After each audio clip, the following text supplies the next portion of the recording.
Hi, it's Sarah here from Crafting and Stamping, and I'm back with another quick tip.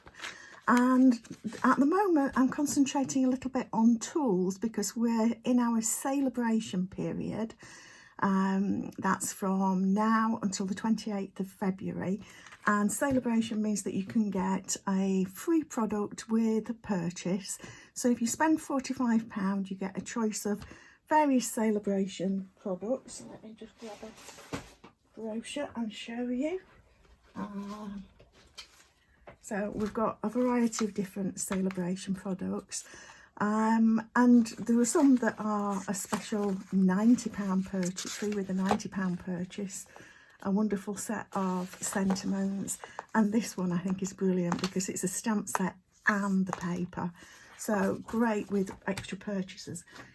The reason I'm saying that is because now, during celebration, is a great time to stock up on what we tend to think of as the boring things, the things that you need, but they're not so much fun to spend on. So one of the things that we need regularly is new blades for our trimmer. And the new blades come as a pack of 4. And they're nicely protected within this little case. You'll find them under the cutting tools, and the cutting blades multi-pack is £11.25 for 4 replacement cutting blades, so you get 4 blades in there.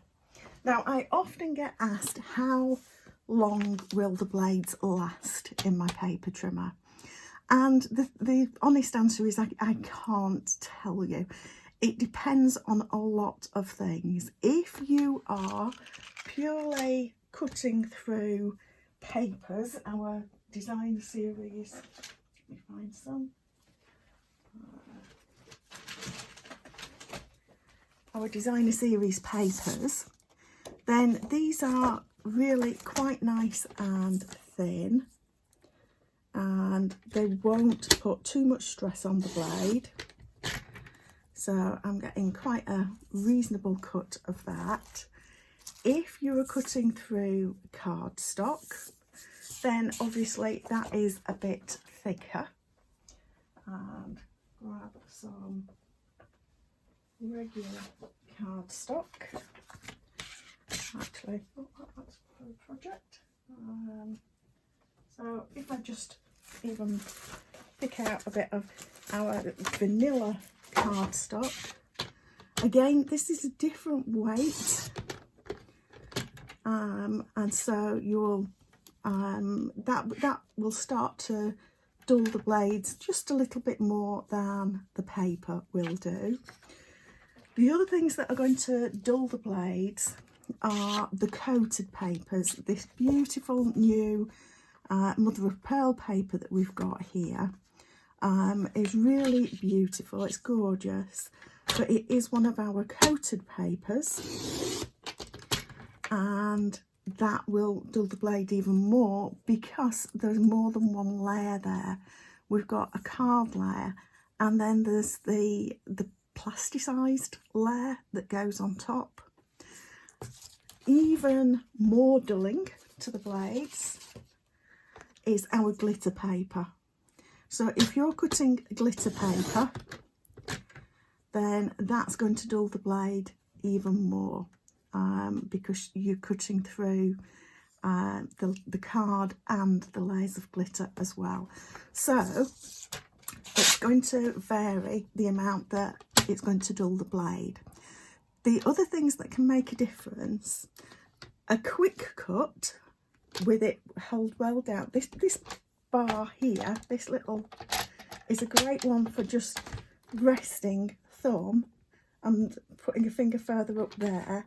Make sure that your paper is well firm. I always make sure it's firm against the top, and hold down, and a quick cut like that is going to be better for the blade than if, for example, you've got this in, move that up to the top, and you come down, and that actually is going, if you come slow like that, although it's going to give you a careful cut, it's actually going to put more stress on the blade because you're effectively cutting possibly twice.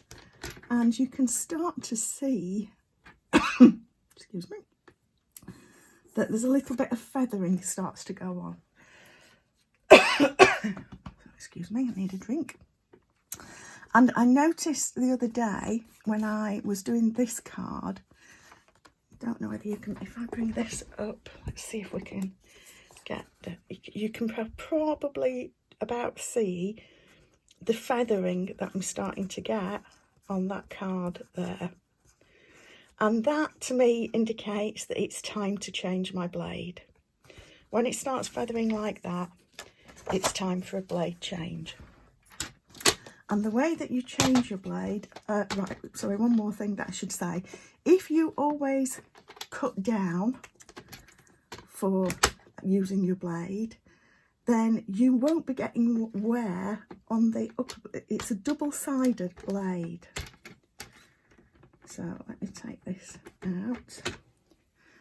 So you've got little blades going each way. So if you only ever cut downwards, then what you can do is take out your blade. And to take out your blade, you bring it down to where we've got a little gap just here. There's a little gap, and you can lift the blade out at that gap. So if you only ever go one way, simply turn your blade around, pop it back in, and carry on using it until you've got wear there as well. I tend to use my blades in both directions. So when I need a new blade, I'm going to go to my pack, pull out my new blade.